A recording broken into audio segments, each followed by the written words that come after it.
This is the hardest podcast episode that I've had to record to date.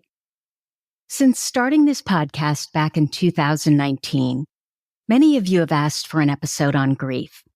But just like my episodes on trauma that took years because I dug my heels in because the words I was telling myself sounded like, how can you talk about grief when you haven't experienced it? Unfortunately, I'm now part of this illustrious club that no one wants to be part of. My beautiful mama passed away suddenly. So I'm going to talk about grief and how those of us with ADHD may handle it differently.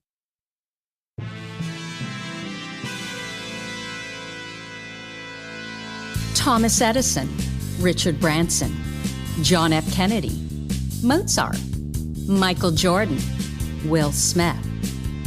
That sounds like a list of highly successful titans in a variety of vocations. Why is it that we rarely hear that they have or had ADHD? And you know what we hear even less about? Serena Williams, Emma Watson, Mel Robbins, Whoopi Goldberg, Agatha Christie, Erin Brockovich, Cher. Yeah, the successful women navigating ADHD. And that's exactly why I started this podcast, ADHD for Smartass Women. I'm your host, Tracy Otsuka. I'm a lawyer, not a doctor, a lifelong student, now a coach. I'm also the creator of Your ADHD Brain is A-OK, a system that helps people like you figure out what they should do with their life. And we're here today to talk ADHD. Your strengths, your symptoms, your workarounds, and how you proudly stand out instead of trying to fit in. I credit my ADHD for some of my greatest gifts. And you know what? I spy a happier life for you too. So without further ado, a shiny new episode is starting now. Hello, I'm Tracy Otsuka. Welcome to episode number 249 of ADHD for Smartass Women. I hope you'll subscribe to this podcast and our newsletter over at tracyotsuka.com. My purpose is always to show you who you are and then inspire you to be it. And in the thousands of ADHD women that I've had the privilege of meeting, I've never met a one that wasn't truly brilliant at something. Not one. And that, my friend, includes you. This is the hardest podcast episode that I've had to record to date. In truth, I've been procrastinating everything and avoiding it like the plague, which means that maybe I didn't have to go there, right? But I knew I had to do this for my mother. So since starting this podcast back in 2019, many of you have asked for an episode on grief. But just like my episodes on trauma that took years because I dug my heels in because the words I was telling myself sounded like, how can you talk about grief when you haven't experienced it? Unfortunately, I'm now part of this illustrious club that no one wants to be part of. So I'm going to talk about grief and how those of us with ADHD may handle it differently. But first, I hope it's okay that I share my story. My beautiful mama passed away suddenly in July. My nephew and then my dad contracted COVID. They had fairly minor symptoms and they recovered quickly, but then my mom got it. And she had told me that she felt good and that she loved me on Wednesday morning. In the afternoon when I checked in with her, she started to complain of migraines, which got progressively worse by evening. The thing is, my mom often suffered from migraines, so it didn't seem that out of the ordinary. When I checked in with her on Thursday, I didn't hear back, but I was running around and I didn't even really notice how much time had passed. I had a day of meetings, a dentist appointment. I had just delivered my final copy edited book the Tuesday before. So I had so much in the work queue to catch up on. And my daughter's friend Molly was flying in that evening to visit. It was a busy day. So nighttime arrived and we were all sitting around our island eating dinner when I got the call. You know, the one that you never want to get, the one that forever changes your life. And it was from my dad.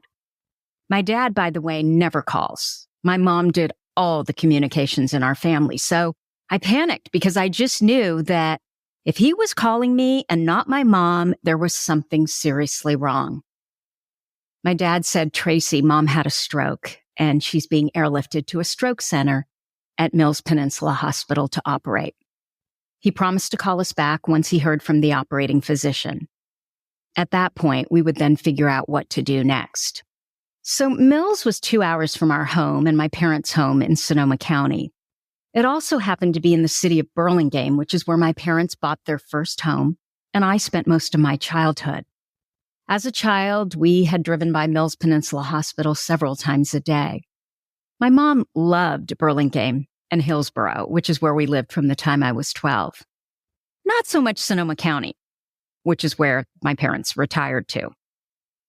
An hour later, my dad called back to say that once they had airlifted her to Mills Peninsula, they did another brain scan and they determined that the risk in operating was too great. So now all they could do was just wait and see. My mom was in a coma and the doctors would meet with us in the morning. That next morning, we met with her doctor on the floor of the ICU. He told us that she had a large right side of the brain stroke and they weren't able to operate because although the brain scans looked good before they airlifted her, by the time they got her to the stroke hospital, it was too risky to try and remove the clot. We were told that all we could do was wait and see if she might regain consciousness. They didn't sound too optimistic. So my mom was in the COVID section with all the COVID protocols. Her doctor asked me if her general doctor knew she had COVID and did that doctor prescribe anything if she knew. I said the doctor knew, but she hadn't prescribed anything. I knew this because my sister had had a discussion with my mom about this. He shook his head and he muttered something to indicate that he disapproved of how her primary care doctor had handled this. That's when he mentioned that strokes are very common among those with COVID.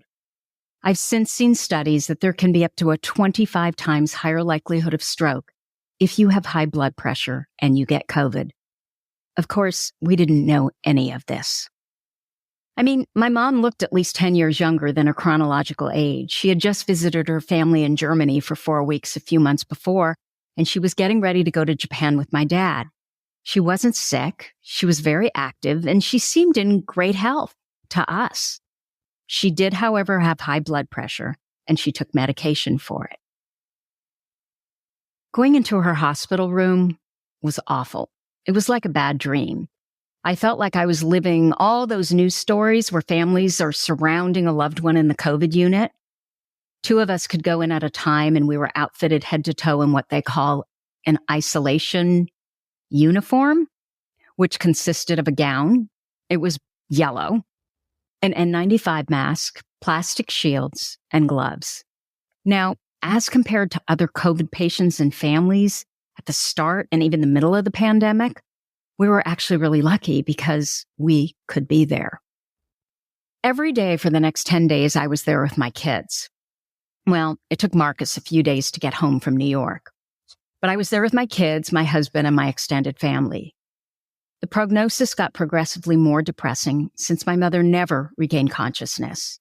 Finally, the medical staff scheduled what I'll call the pull the plug meeting with all the doctors, which was scheduled after a final MRI. All the family was present at this meeting, and my dad made the decision to take her off of life support. You know, his father had walked into a plate glass wall in his 50s, never regained consciousness, so that would have been my grandfather, right? And he was in a coma for 6 or more years. So my dad, with advice from the doctors, didn't see that there was really any option. And in truth, he was probably right. But it was hard. The whole process was so overwhelmingly frustrating. You know, I think that there was something positive only to be shut down once it happened. It was almost like the goalpost kept moving, right? The doctors would tell us her left side was paralyzed and she needed to start moving it to show she was recovering or she was improving. And once she started moving it, well, that wasn't enough. Then she started, she had to do more. So then she started lifting her left leg and her left arm. And I remember being so happy. But then, nope, that too, it was just not enough. Regardless, she was removed from life support with everyone around her on Friday afternoon. This was 9 days later. From what the medical staff said, we thought she'd live, I don't know, maybe another hour or so.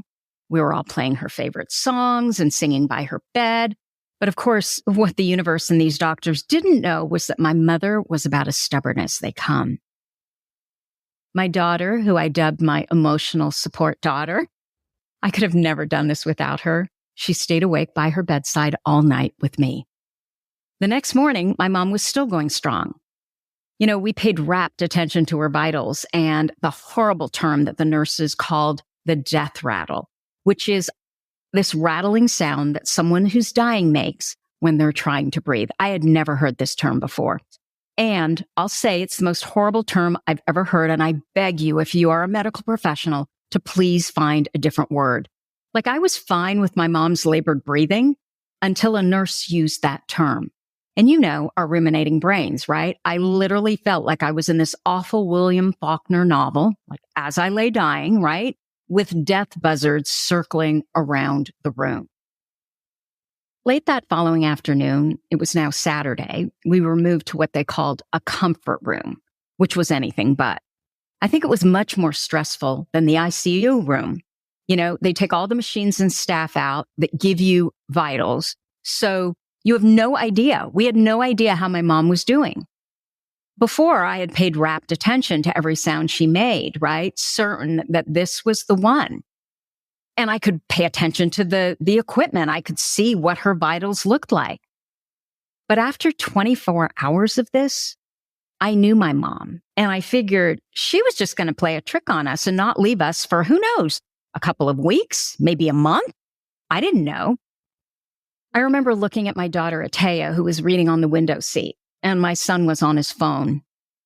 My brothers and nieces decided to go grab some food to bring back because in all of our minds, this was going to take a while.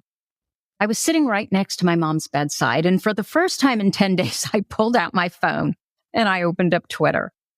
I was scrolling, I swear to you, for no more than 2 to 3 minutes. And all of a sudden, my son, in a panicked voice, says, "Mom, Oma's not breathing." Oma is grandmother in German. I couldn't believe it. I'm thinking, are you kidding me? I missed my mom's last breath because of friggin' Twitter? I was completely besides myself. Literally, your mom is dying and you can't even focus then. I was never going to be able to forgive myself for this. The silence, that deafening silence, lasted for at least 30 seconds while I sat there not breathing myself, begging that God, the universe, anyone would make sure that I would be right here with her when she took her last breath. And then she took the biggest breath I've ever heard. Just one. I held her hand and she passed away. It was the best gift I could have ever received.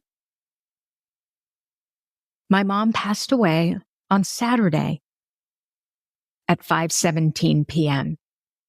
Late that evening, after we left the hospital, we had dinner at a restaurant and sat outside. It was the calmest, most peaceful, balmy evening I've ever experienced. The sky was the brightest blue I'd ever seen, and there were stars everywhere. We all had a cocktail for my mom. She loved cocktails. When we toasted her, out of the corner of my eye, a shooting star fell.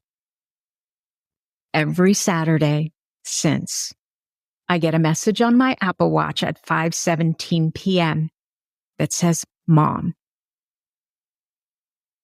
It was the honor of my lifetime to help her make her transition. I was blessed beyond measure to have her as my mom. Right after my mom passed, I asked my wonderful assistant, Leiden, to pull some podcast reviews for me. I was working on a project. The last review that she pulled was from a young woman named Chelsea Kay. These were Apple podcast reviews, I believe. I want to read it to you because it made all the difference in the world to me. It was captioned, "She's the ADHD role model I've needed in my life." After listening to a few other podcasts focused around ADHD, I stumbled across Tracy's podcast.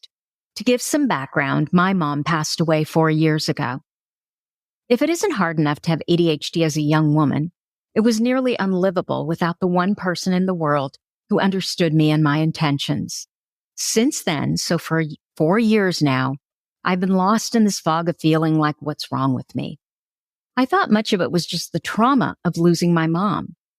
After learning a lot about ADHD, I had begun to understand that what I was experiencing was my diagnoses and not a character flaw. I just no longer had the support that I had when my mom was alive. That being said, I truly didn't know what to do with that, as I had no one in my life to support me as I am, without discouraging the parts of me that weren't so typical. Having Tracy through this podcast has given me back the confidence in myself by opening me to this powerful community of successful ADHD women. I can't even begin to find the words to just how much I needed this in my life. This content is absolutely everything. Well, Chelsea, now it's your turn to be absolutely everything. After all, this is the only major loss that I have ever had in my entire life, which is pretty damn incredible. I have a daughter who just turned 25 and a son who's 21. My mom also had me when she was very young, which it makes me feel selfish for wishing for more, especially when I read Chelsea's story, and I have friends who lost a parent as a child. Still, I guess we just assume our moms will live forever, don't we? I'm grateful for you, Chelsea, for coming full circle and comforting me by reminding me of how blessed I am to have had my mom as long as I did. I also have a wonderful, supportive husband and 2 kids that were everything I needed. I can't imagine how difficult it must have been for a young woman like you to do this by yourself. You're amazing. And if you're out there and you're hearing this, write me. So this is my story, but this podcast is about grief, right? And how we might process it differently than a neurotypical might. The strange thing is, I don't know if it's my reticular activating system. Once you're looking for something like, I don't know, you're going to buy a red Kia and all of a sudden you start seeing red Kias everywhere. But I don't think so. Several women that I know lost their moms right around the same time that I lost mine. And I'm hoping to get them together for a podcast in the not too distant future because I think we could all learn a lot from them, myself included. One of them is a very good friend of mine, and although I absolutely would have gone it alone if the choice was that her mother would still be here, but if it had to happen to both of us, I feel blessed that she was going through this almost the exact time when I was. What I also realized is, like anything that you haven't experienced, you just don't get it until you experience it. This is why I worry about talking about anything that I don't have firsthand knowledge of. I've had many people tell me that they've lost a parent. And of course, I've said the obligatory, "Oh, I am so sorry." But in truth, I realize now I didn't really get it. And so when people say that to me now, I'm thinking, you've never experienced this. You don't really get it. My own husband lost his dad within 9 months of us getting married, and then his mom 7 or so years later. I don't even remember how I responded, but I know now I wish I would have done more. So let's start talking about what these differences and how we might process grief could be. Now, remember, we're all different, so our experiences will likely be different, but given the brain we share, I suspect that you might be able to relate to quite a bit of what I'm going to say. Okay, here's the first one. Those of us with ADHD may have a different perception of time. We know we have time perception challenges, right? But this might affect how we experience the grieving process. We might feel that time is passing too slowly or too quickly, or like in my case, we may have no perception of time at all. You know, I've heard others who've lost a loved one say this too, but everything in my life is now marked by before my mom had her stroke and after she had her stroke. From the products in my makeup bag to the expiration date on food in the refrigerator, to clothes in my closet, to photos on my phone. Everything I look at, I now look at through the lens of when my mom was here versus when she wasn't. I have to constantly get rid of messages on my phone so that my mom stays at the top of my DMs. Yesterday, I opened an email and I realized that threads started when my mom was healthy and here. I'm constantly looking at dates and just wishing and bargaining about if I could just go back to that earlier date. If I could have just known, if I could have just run over to my mom's house and checked on her. I'm doing less of that, but it's still there. The time that has passed, it's almost like it means nothing. It's almost like it stood still, and that any moment my mom's going to walk through the door and she's going to tell me, oh my gosh, this was all just a big joke. I know intellectually what happened, but it still doesn't feel real. I have photos of my mom everywhere, and I bought this beautiful knitted mommy rabbit, and she has a little baby rabbit in her pouch, in her front pocket. And I bought one for my daughter also, and without fail, I think of my mom every morning when I wake up and every night when I go to bed, and I go hug my mommy rabbit. Look, if you have someone who needs a beautiful hand-knit doll, I can't rave enough about the quality and the mission of Cuddle and Kind. I don't get anything for telling you this. I'm just so impressed with the quality of what it is they do. And they also donate 10 meals to a child with the purchase of every doll. I've bought several of these, and a few times during the year, they'll offer 25% off, but I've never bought one for myself. And it's weirdly comforting. She's big. She's like 20 inches tall, and she's super soft and cuddly. And I love her. I know I'm far too old for this, but it gives me comfort. How else might those of us with ADHD handle grief differently? Well, we probably won't do things like everyone else, right? We may want more options. We may be more tenacious. We may be more optimistic. And like me, you may be a bull in a china shop. We do things differently, right? We challenge the status quo. We're optimists. I couldn't take what the nurses, doctors, and even my family was saying. Everyone had given up. I'm sure they would say they were being realistic, but I just have this belief that where there's a will, there's always a way. It's just who I am, and it means I can't live with myself if I don't at least try. So the first thing I did was research. I wanted to know what helps people get out of a coma. They had my mom basically lying in the dark with crappy music, like elevator music, that she would hate, as they walked around her speaking in these hushed tones.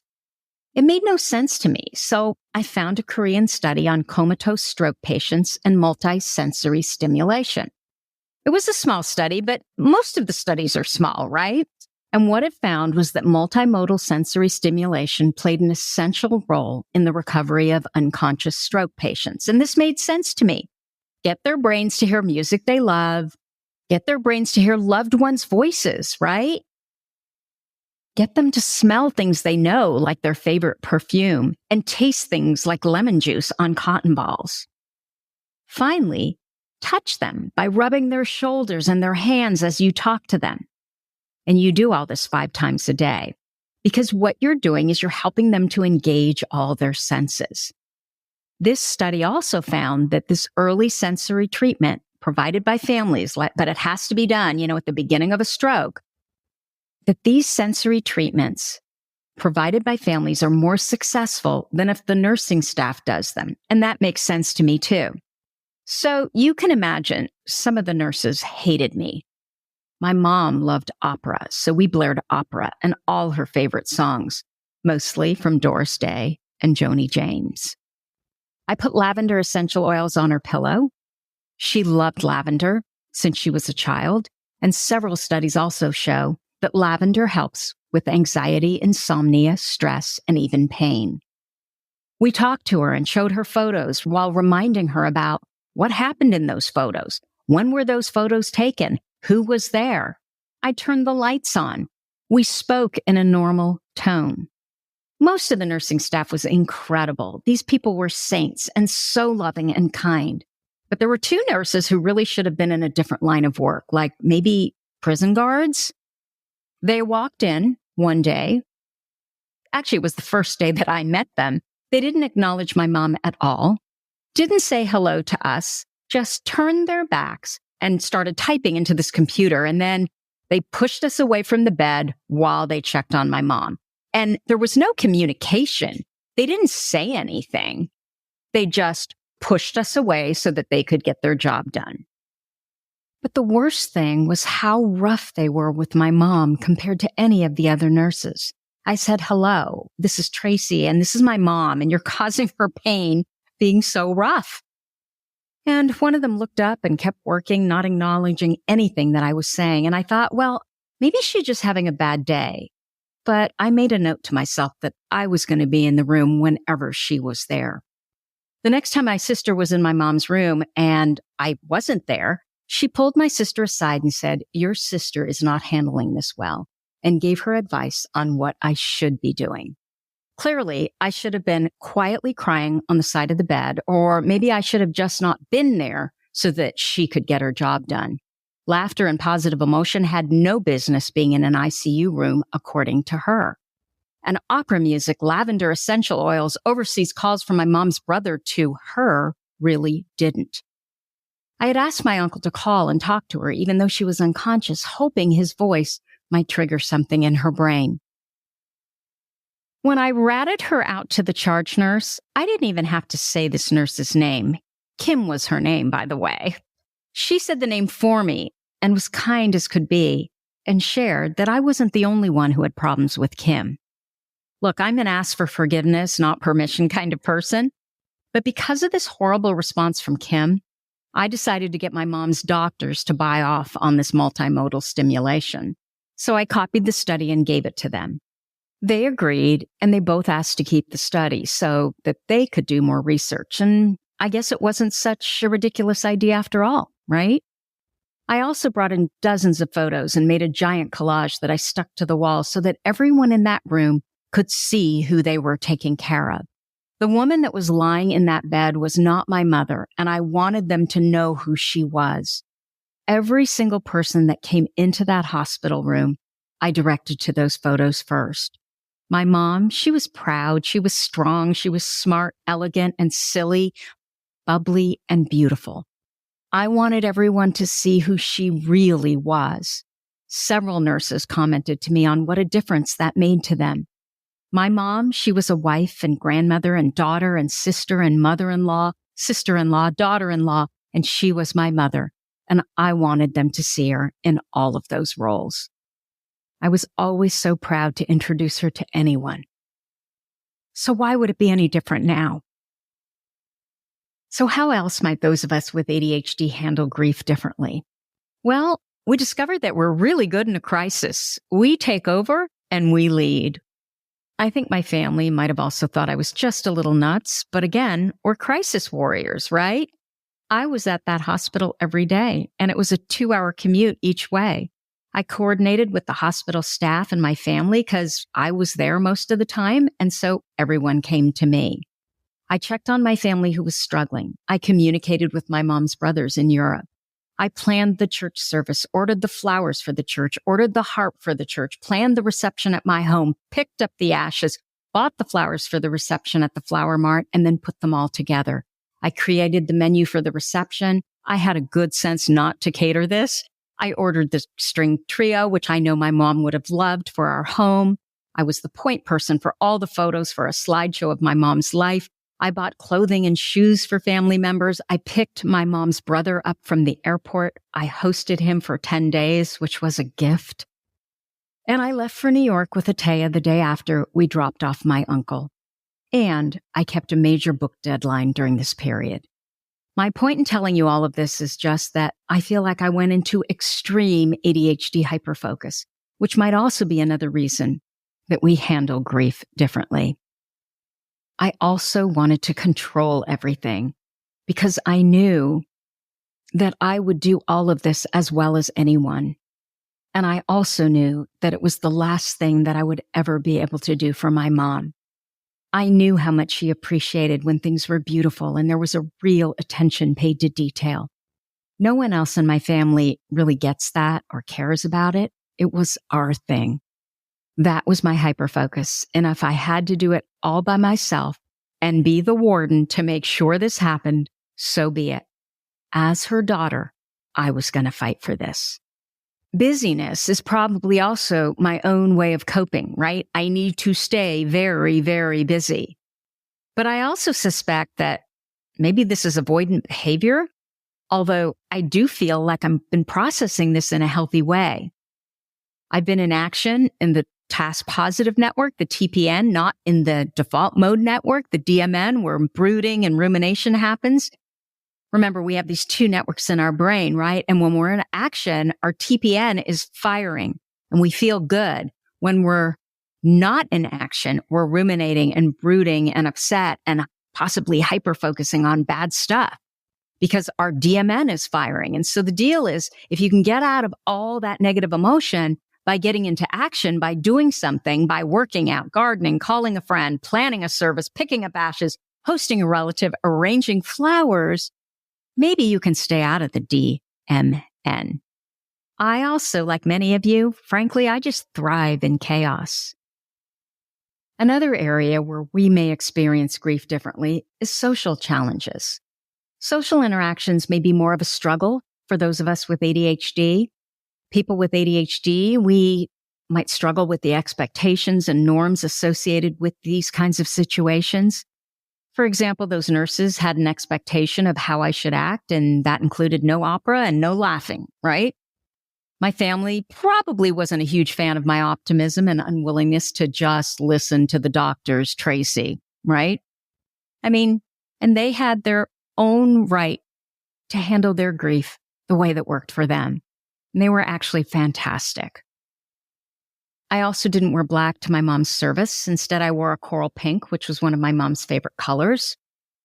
And so now I'm going to tell you something that I originally cut from this podcast because it's going to be long. And this is weird. But last minute, I decided if I can't tell you all, who can I tell? So I'm going to include it. I think this is what my family really does think is weird. And I'm talking about my extended family, not so much my immediate family. So my mom was cremated, and so I asked my dad for ashes because I had read that you can make a diamond out of loved ones' ashes, and I wanted something that I could wear that would always be with me like a ring or a pendant. What are the chances, by the way, that the person who invented that technology had ADHD? Probably pretty high, right? The problem is it takes a year to make a diamond, and I wanted my mom with me now. So I figured until then, I had these two tiny little empty Nordstrom containers. Yeah, you guessed it. You know, the kind that they give away with samples of creams and moisturizer. And yeah, I have some of my mom's ashes in each one of them. And I cart them around with me everywhere. In the last 2 months, my mom has spent 5 weeks in New York City. She's been to Austin. She's been to Bend, Oregon. When I left New York City, I left one of the two little Nordstrom containers. I mean, they're really, really tiny with my daughter. So my mom is now going to law school every day, which frankly, I just get a chuckle out of it. And I asked my daughter, you're taking that into law school? Are you putting it on, the big desk? And she said, no, Mom, I've got him in the little pencil case, but that sits on my desk. And I asked her, have you told anyone? And she's like, no, this is too weird. So when we got to New York City, I think I've mentioned in other podcasts that, we were so late and we had to find my daughter a place to live in the Upper West Side because she was starting law school. And we got to New York City and my daughter and I ordered a cocktail and we ordered one for my mom too. I think it was the day we arrived. And we placed the little Nordstrom container in the middle of the table so she could, have dinner with us. And as we finished our meal, the server came to clean the table. He picked up the ashes and Taya and I both went, and then he looked at the ashes and then he did his own, and then he apologized profusely, dropped it quickly back on the table. And as he walked away, my daughter looks at me, Taya, right? And she says, Mom, I think he thought it was cocaine. It looks pretty white. So if this isn't a socially unacceptable ADHD story, you tell me what is. Okay, how else might we experience grief differently with ADHD? We may struggle more when grief disrupts our daily routine and structure. Now, my fear was more about everything going back to normal, right? And oh my gosh, there's nothing to do. There's nothing to occupy me. I'm not running around like a chicken without a head. But for many of us, grief often disrupts daily routines, and individuals with ADHD may find this really hard to cope with, right? These disruptions that'll lead to increased stress. For me, though, I wanted nothing to do with routine and structure because I knew that that would give me more time to think. And so I'd be more in my DMN than in my TPN, right? Again, I think a therapist might call this avoidant behavior. I'm not quite sure yet. We also know that we don't have more emotion than a neurotypical does. We just feel more emotion. And this means that our emotions can be more intense and fluctuating, which can lead to heightened emotional reactions during the grieving process. We can hyperfocus, right? And ruminate on these very negative emotions. Those with inattentive ADHD who are more in their head might be more likely to experience this versus very hyperactive women like me may struggle more with this next one because we're just moving and, we're just not in it at all, right? And that one is difficulty in expressing emotions. So what does that mean? That means talking about what's going on. That means actually showing emotion. That means seeking support from others. So my friend Lori, she's been on this podcast twice. She has a program that I will link to that I cannot remember the name, e-diagnostic learning in Texas. And she basically tests kids and women for ADHD and other learning challenges. I shouldn't say and other learning challenges. I should say and learning challenges because ADHD is not considered a learning challenge. Anyway, she lost her mom shortly after I did. And what she said to me is, I am go, go, go. It is how I've always been. I also thrive in chaos. Everyone keeps saying it's going to sink in and I'm going to have a good cry when it's all over. But honestly, I'm not sure I will. It's like my brain can't stay on the idea long enough to get really, really sad. Some of us may find it challenging to maintain focus on the grieving processes, which would explain our scattered thoughts, our inability to focus, and the go, go, go, right? I can so relate to Lori's comment. And I think for me, again, it's less that my brain can't stay on the idea than I won't let my brain have enough time to even go there. Avoidant. Like my mom, believe it or not, even though I have this podcast that's aired all over the world, in times like this, I am very, very private. The day after my mom had her stroke, one of my brothers posted on Facebook. I still haven't posted anywhere, although I'm going to have to once this podcast goes live, right? So if my friends found out that my mom was sick or had passed away, it was because they saw his post. It wasn't from me, other than a very few select group of friends who I talk to every day in texts. And so those women knew. Just like Lori, I keep waiting for that literal fall apart cry that I was certain would have happened by now. But I don't think it's going to happen either. I was too busy holding myself together so I could be the strong one for those around me. And once the worst part was all over, any chance of falling apart was over too. My mom was a lot like me, right? Certainly a lot more like me than, say, my siblings. Actually, my older brother, he's good in chaos too. My mom was amazing in crisis. And so I knew she would be most worried about my dad and my siblings. And so I guess my thought was, do it for her. It's what she would have wanted. Be the strong one that supports them. The downside, though, is when you're emotionally so strong and you're so focused on checking in and making sure that everyone else is okay, people think, she's a superwoman. She's so strong. How does she do that? And what that means is no one ever asks you how you're doing. And in truth, if they did, I'd likely just change the subject anyway, right? And I think that's so often how we cope, like Lori, right? Go, go, go. What can I do? How can I be in action? So my task positive network is firing, and then my default mode network won't be so engaged. What else? We might also struggle more with procrastination and avoidance around grief. You think so? So for whatever reason, I can't handle the sympathy and I push away and go inward, which is so weird because I'm such an outward person. I mean, my parents called me the Burlingame Blab because I told all the family secrets. Yet in this particular situation, I couldn't even talk about it. I have voicemails still in my phone from people who left me messages about my mom, and I still haven't been able to listen to them. It's almost like I can't listen because then it makes it more real, which is ridiculous because obviously it is real. But if I don't go there, if I don't have to listen to them, and I don't talk about what happened to my mom because I don't respond, then it didn't happen? Sort of. I also have some friends who I text back and forth with pretty much daily. I think I had already mentioned that. And so they knew what was going on. And I felt terrible because days would go by before I would respond when they were checking in with me. I was procrastinating something fierce with these texts. And then they'd call and I'd ignore those calls too. And they'd call because they were worried because I wasn't responding to the texts, right? But I couldn't even respond to the calls either. So in a weird way, it was comforting to have people check in, but I couldn't listen to their messages, nor could I get back to them. For my mom's reception, my son also pulled together an hour-long video with all the photos we could get together, starting from my mom as a child. He set the photos to her favorite songs, and I also promised my mom's brothers photos of the actual day and videos from those who spoke. But I still haven't sent them.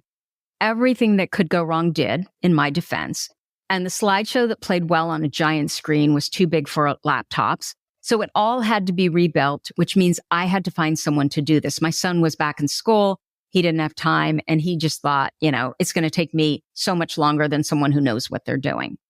It also meant that I had to personally go through all these photos and videos. And I've always struggled with going through photos and videos.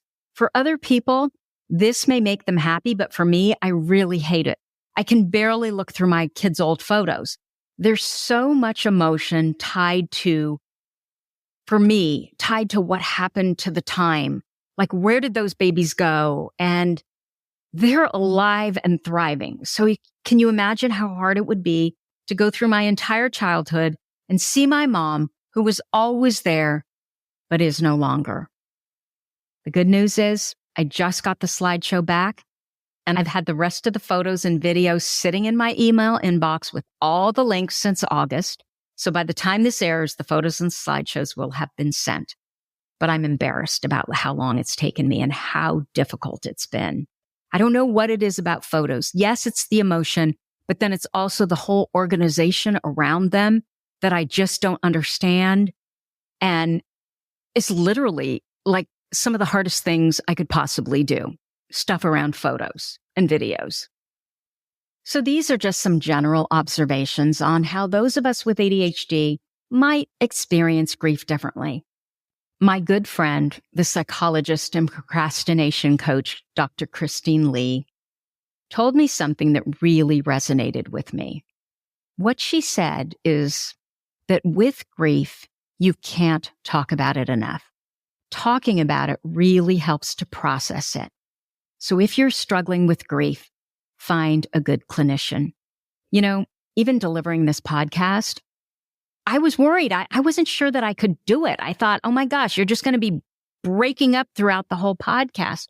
But it's almost the more I talk about it, the easier it gets. And the more actual positive emotion comes from it rather than that stabbing negative emotion. I think she's right. So what have I learned since my mother's passing? What I know that kept me sane and able to regulate my nervous system like nothing else was tapping. I tapped in the hospital. I tapped on the drive in to see my mom. I tapped in on the drive out from the hospital. I tapped at night when I went to bed, and I tapped first thing in the morning so I could get myself out of bed. It was probably the single most important self-regulating tool that I have ever used in my life. And I knew it was good, but I didn't know it was this good. So if you don't know what tapping is, I have a podcast on it that I'll link in the show notes. I think it's episode number 123. And all the stuff we've been talking about for the last, 4+ years, it really works. The mindfulness. And then the somatic stuff, the breathing, the hydration, and of course, the tapping. If you've never tried it, you owe it to yourself to do so. You know, the beauty of losing someone really important to you, I learned, is that you literally become fearless. I never thought that that would be a byproduct. You have no idea how much I hate hospitals, how squeamish I am about medical stuff, blood, you name it. But somehow I did it. And I was so surprised by my strength, so proud of the way I handled all of this for my mom. In truth, it's the proudest I've ever been of anything I've ever done. And I credit my ADHD for showing up in full blooming color and leading the way. That's why I could do it. I was interviewing Elise Gendron yesterday. She has a popular Instagram account and now book called The Mini ADHD Coach. Her advice is all done in doodles. And she mentioned to me that she also lost her mom and that once that happened, it was almost like she forgot about herself and how uncomfortable she was doing hard things because now she had literally done the hardest thing and she couldn't believe how well she had handled it. And she too had done it for her mom. And so it's almost like I have to do the hardest things for my mom now too, because I know that that would make her proud. It's weird. It's almost like I have her by my side at all times watching over me now. She's there. I'm not alone. And so because I could do that, I can do anything. The worst part is there's no one to ask if you have a question. That knowledge, it went with my mom. For example, I was looking for some piece of jewelry to wear that was linked to my mom, and I found this little gold ring with 2 very well-worn pearls on it. And I knew it was either a ring that my mom had bought for me when I was little, or it was a ring that was my mom's as a child and she had given it to me. But I don't know which one was right. And so I asked my dad and he didn't know. And I asked my sister and she didn't know. And then I asked my uncle thinking that maybe he saw it on my mom's hand as a teenager, but he didn't know either. So that knowing, it's gone with my mom. The stories, they're gone with my mom. And I'll never know the answer, and I struggle with that. Some other things. I used to hate the fact that I was aging. And I would see myself in the mirror and kind of, an expression that I would make, and I would think, oh, you look like your mom, you're aging, because, my mom was 20 years older than me. Now, today, though, I love when I look like my mom. I love when I sound like my mom. My daughter and I, when I was in New York, we would be laughing about something and I'd say something and laugh and I'd stop and I'd just be so aware that I sounded just like my mother. She would have done exactly what I did. She would have sounded like I sounded. And so I see her and I hear her in me. Like I never realized that we had the same mouth and we had the same smile and we had the same mannerisms, the same expressions. And I love that. What else did I learn? I learned that her voice was so important to me. It is so important to me. I wanted to hear her laugh and I didn't have anything. I didn't have any videos that I could find that were like readily available. But then I found this short video that she had sent me where she was recording my dad playing with our dogs. We were somewhere. Maybe we were in New York or, we were overseas. And so my parents were taking care of her dogs and our dogs. And I just love that I hear her throaty laugh as she's recording my dad playing with one of our dogs. I also do this weird thing, where I've always had a voicemail of my mom, my husband, my kids on my phone. I cannot delete the last message that they sent me because I'm always worried about what if that's the last one. So I had this one voicemail from my mom, but it was just a check-in for one of my nieces who forgot something. And so I was kicking myself that I hadn't saved more voicemails. So my advice is save audio clips of people you love because you're going to want to hear their voices. And it's really easy to do it. So do it now. All you have to do is just open up the voicemail and click on this is on an iPhone, but I'm sure there's a way to do it on an Android as well. You click on the little square at the top of the message with the arrow that points upward, and you can save it to Dropbox or Google or wherever you save, your audio clips, videos, whatever. And so I was so upset, right, that I didn't have more of those audio voicemails, that I just had that one. And what I discovered was that if you check in your deleted message link, it doesn't matter how many years old it was, I clicked on that. And even though they were in delete, there were dozens and dozens of messages there from years ago that I could then save to Dropbox. And that just literally made my day.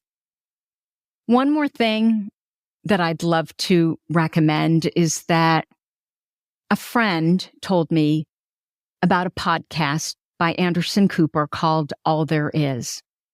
And Anderson Cooper, I don't know if he's still with CNN. I think he is. He started the podcast after he lost his mom, Gloria Vanderbilt. And so he talks about himself and his journey, but he also interviews others about their journey with grief. And I just think it's a really good podcast. I found quite a bit of comfort in it.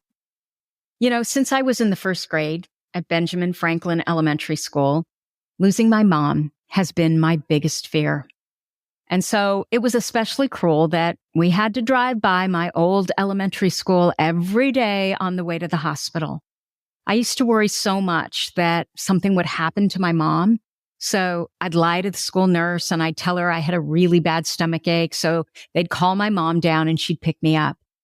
I remember we'd go out for lunch and then we'd go home and she'd make afternoon coffee and we would do some sort of crafty thing together. And then we would watch Perry Mason or The Saint reruns. I don't know if any of you even remember The Saint. I am totally dating myself, but it was with Roger Moore, who was a Bond guy, who was a James Bond. And I realize now I was the oldest of 4 kids, so it was rare that I got time to spend just with my mom. But I really relish those times. And I don't know that my mother had ADHD. She wasn't diagnosed, and she certainly had no interest in being diagnosed, but we were so similar. I was basically my mom, a younger version of my mom. And through all of this, it's really hit home just how much I am like my mom. We shared our love for crafty stuff, as I said. We both had the same emotional dysregulation meltdowns right before company came. We'd plan these huge, complicated parties with recipes we'd never made before. And then, of course, we'd be totally stressed out because it was so much more fun to try the new things, right? Than do something that we had done many times and knew we, could ace it. My mom was silly and bubbly and the life of every party. She had so much energy and she was extremely driven. When she wanted to learn something, she learned it all the way, and she would always be the best at it. We also celebrated my brother's birthday on the wrong day for the first 6 years of his life, and she'd constantly lose things she's tucked away for safekeeping, including many of the early Christmas presents that she bought every year. My mom had hypersensitivities like misophonia. It literally made her nuts to hear people chew. That's what misophonia is. And she was a creature like me of specificity. She liked things a certain way, and aesthetics were really important to her. She really appreciated beauty. Originality was also so important to her. She sewed all her own clothes because she didn't want to wear anything that anyone else might have. She was one of the most creative people I know, and she was fun. Again, we were so similar, except in one area. I've always been the eternal optimist. My mom, not so much. I'm fearless and very external. My mom was more internal. She was in her head a lot. She was born in Strasbourg when it was still part of Germany. It's French now, during World War II. She was a toddler when she was taken to the shelters night after night in Berlin. I think there were 363 air raids and bombings. One day, her mom walked by a camp full of Jewish people and said, "Oh, these poor people," in German. And she was whisked away by the Nazis.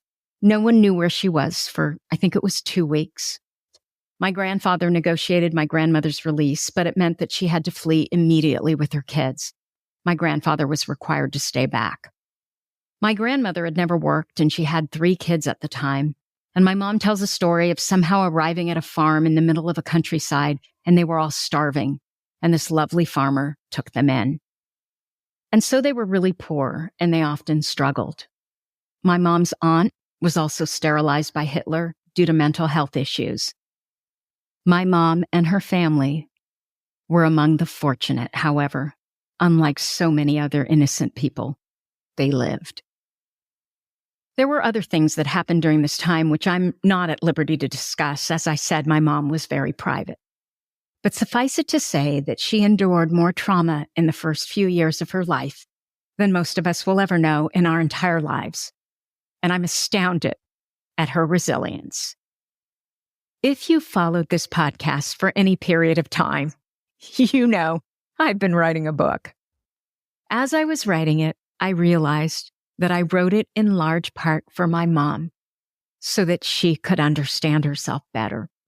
I've always felt that I was my mom, but with all the opportunities, the privilege, the unfair advantage. And I was hoping against hope that maybe I could help her just a little bit. As I learned more and more about ADHD, I learned that she likely struggled to find the optimism because of things that happened to her in her early childhood. She struggled to find the optimism because of trauma. All I could see as her daughter was her brilliance and all that potential. And so when I discovered I had ADHD and I really delved into how trauma affects us, I tried to share it with her, but I didn't know how to do it by speaking it. Instead, I bought books on mindfulness and tapping and trauma, but I don't know if she ever really read any of them.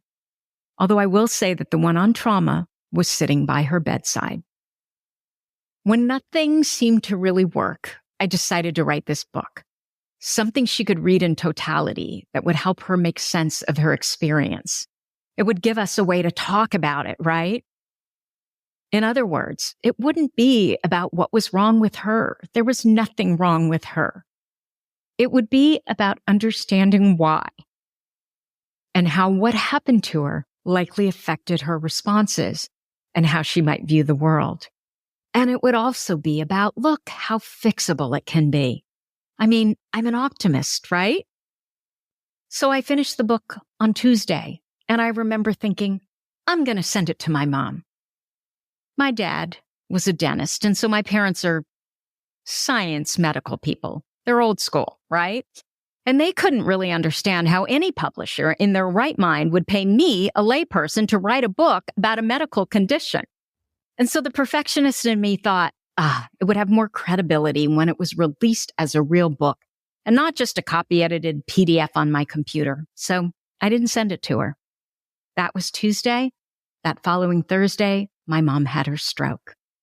So sadly, I can't do anything for my mom any longer. That opportunity has passed. But what I can do something about are all the mothers and daughters and all the mothers and sons that but for this book might never have been given this information and a new lease on life. I can give them an opportunity to have the conversations that I never could. I can spread the word. I can help them. But I need your help because it's a ripple effect. If we change one mother's life by giving her this information, allowing her to see the brilliance of her ADHD brain, then we will change her daughter's life, potentially her son's life. We might change her friend's life, maybe a teacher's life, maybe even a stranger's life, right? It depends on who she talks to. Maybe she'll go into her doctor's office with this book. And then that doctor who may not know what ADHD looks like in girls and women can turn around and share it with all of his patients. And the younger they are when this happens, that's one less child that has to grow up feeling broken and disordered. They can start their life out looking for where they're brilliant. Because we know, right, that what we focus on just gets bigger. If we're looking for the brilliance, we're going to find more brilliance. If we're looking for the brokenness, we're going to find more brokenness. But this is the deal. I need your help. We have so many more women and girls that need us. My book, ADHD for Smartass Women, with HarperCollins, William Morrow. It's now available for pre-order. Look, if this podcast, if our Facebook group, if any of my free trainings or my Your ADHD Brain is A-OK program has made a difference in your life, it would mean everything to me if you would please go to ADHDforsmartwomen.com/book and pre-order it. And yes, it's ADHDforsmartwomen.com/book. Apparently, if you have ass in a URL, you'll get blocked. Few people tell you how all-consuming writing a book is and how it seeps into every part of your life. I put everything off for this book for the better part of a year, convinced that I've had plenty of time to catch up once the book was done. The whole month before my mom passed away, event after event was canceled. First, because I was trying to get through my copy edits, and then again, of course, when my nephew and father contracted COVID. On that Tuesday that I turned my copy edits in, I rebooked a reservation at a restaurant that I'd promised to take my parents to. This had been a reservation that I had had to cancel twice before. On the evening my mom passed away, we were walking out of the hospital with my family, and I got a text, and I looked down, and it was a confirmation from the restaurant letting me know that they were expecting us in, 10 minutes, 15 minutes. Don't cancel the dinner. Give her the book. Go spend time with your mom now, because I promise you that the rest can wait. My goal now is to make sure that these huge sacrifices that I made and now frankly regret, that something good will come from all of this. It's certainly not the ending I wanted or expected, but now I've got to make something good out of it, right? I can't do anything about my mom's life. That door is closed. So instead, I have to look for the open door. And for me right now, that means changing as many lives as I have the ability to change to honor my mom.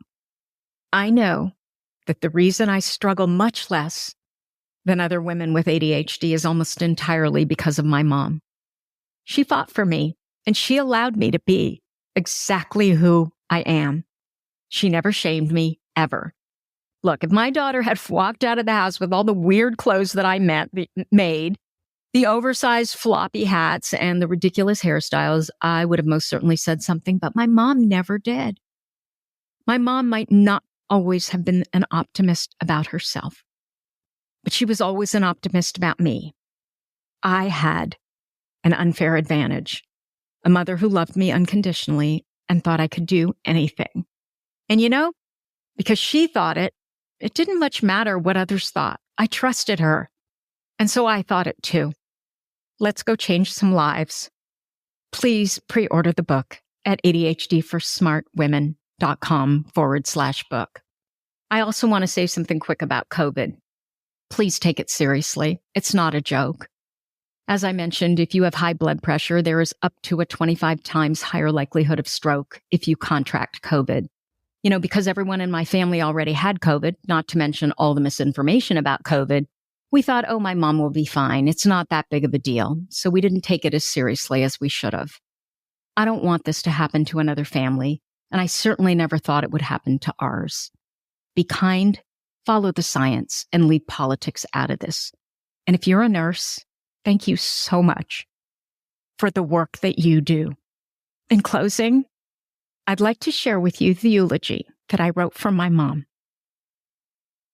Birds, but not the drab brown kind.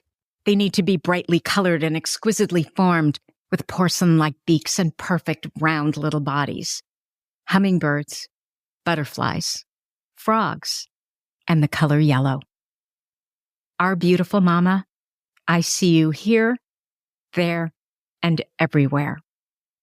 Memories. Picking cherries in Brentwood. Carol Burnett on warm Saturday evenings.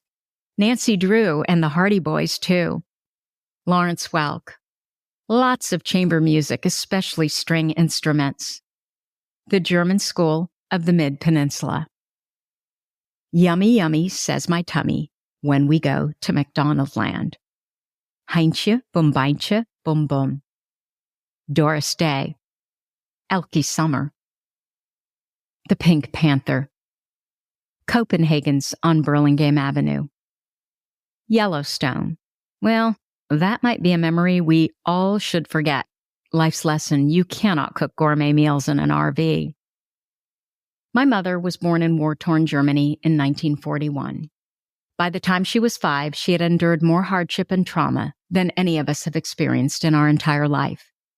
By comparison, my siblings and I have lived a charmed life, full of privilege and opportunity. Despite all this, my mom was resilient. There was literally nothing that she couldn't do if she was interested in doing it. And she wouldn't just learn things, she'd immerse herself in them. She was mind-blowingly inventive and had a brilliant aesthetic. And she was busy, always creating something. Above all, my mom valued excellence. She loved to sew. This meant that what she sewed would be finished to such a standard that you could literally wear it inside out and no one would be the wiser. My mom loved to cook, and she taught herself how by cooking her way through the gourmet French cooking compendiums, taking classes with chefs in their working kitchens in the evening because she had 4 kids to tend to during the day.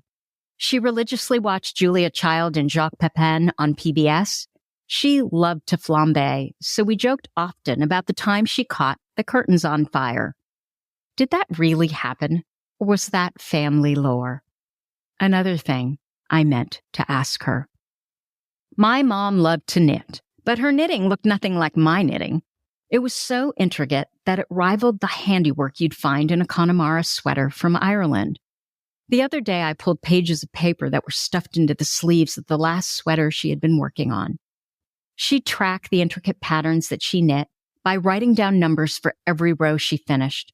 There was so much writing, so many numbers, over so many pages that it made me dizzy. I have no idea how she did any of this. My mom loved music. She loved to sing. Opera, Doris Day, Brenda Lee, Andy Williams, Ed Ames, Johnny Mathis. Chamber music. When we were older, she started to play the violin. She would sneak off to the San Francisco Symphony to watch their rehearsals while we were in school. When she picked us up in her burgundy and wood-paneled Oldsmobile station wagon, she'd regale us with stories of how she'd just met Itzhak Perlman, chatted with Mstislav Rostropovich, or charmed Yasha Heifetz. She was silly. When we were kids, she'd pull a pair of pantyhose over her head and chase us around the house pretending to eat goldfish. She did that with her grandchildren, too. My mom loved her grandchildren. Hayden, Kaylee, Lena, Atea, Hannah, and Marcus. And she adored her brothers. We'd hear stories of how she danced with Manfred, cooked with Wolfgang, and the easy joy of her relationship with Willy. She was fiercely protective and oh so loyal to her family. My mom was the heartbeat of every party. No one commanded a room like she did. Beautiful, bright, and sparkly. Everyone noticed her, whether it was the butcher at Petrini's or my boyfriend's. We were so proud that she was our mother. Preternaturally elegant and eternally youthful, I expected her to live forever. A lot of people get more set in their ways as they age. My mother was the opposite. She had boatloads of empathy and curiosity and a willingness to consider that maybe how she viewed the world wasn't the only way to view the world. And maybe, just maybe, we are all a product of our individual experiences. I think what I loved most about my mother in her later years was just how open-minded she became.